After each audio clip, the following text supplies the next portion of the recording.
Of course, the next morning, as my neighbor opened the door, they noticed a multitude of snow right in front of their house. The temperature was continuously dropping by a few degrees, so cold that I couldn't even die from the blissful death of yesterday. I wanted to find some fit clothing in the wardrobe to stay warm. I also prepared the heating equipment in advance. At that moment, my mobile phone suddenly rang.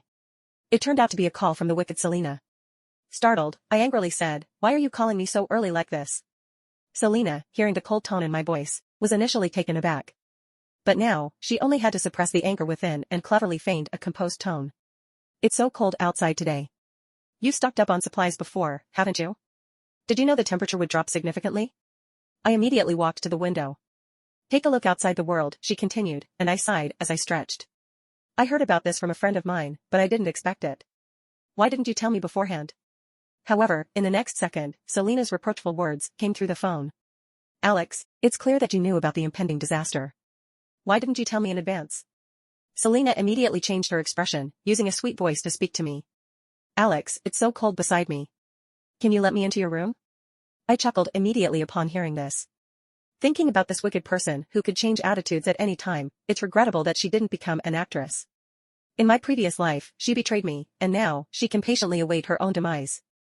I then hung up without saying anything, leaving Celina immediately panicked when she saw this. Why hasn't this wretched person been pursuing me lately? Today is too cold, and I haven't prepared anything. If not, you have to figure it out yourself, perhaps by deceiving materials from others. After Celina woke me up, I had no desire to continue sleeping. So, I decided to freshen up first, taking a comfortable hot shower. Afterward, I retrieved from the secret space some beef and red wine. "Let's have breakfast first," I said. "Let's see what's happening outside now." I saw the news anchor looking quite alarmed, talking about last night's events, a sudden onslaught of frigid air affecting the world, leading to the current global temperatures being significantly lower. "Keep warm these days. Try not to go outside," the host advised after the homeowner spoke.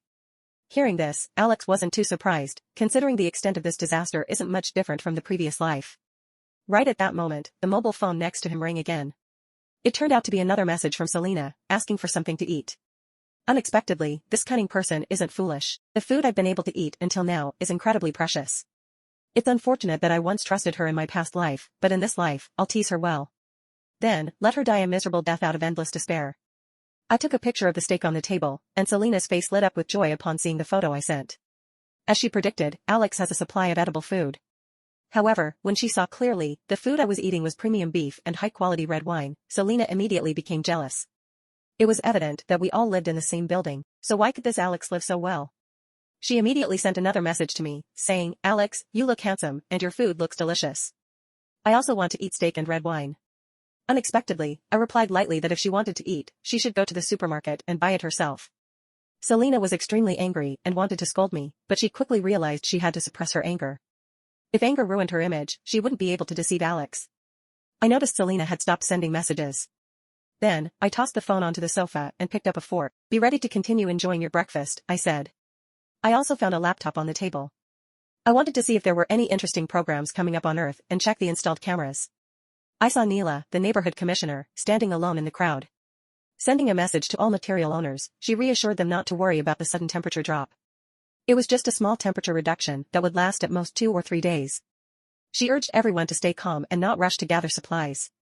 Some people protested, asking how thick the snow would get and when it would stop. Neela responded, advising people to store additional supplies now, otherwise, we would all freeze and starve to death.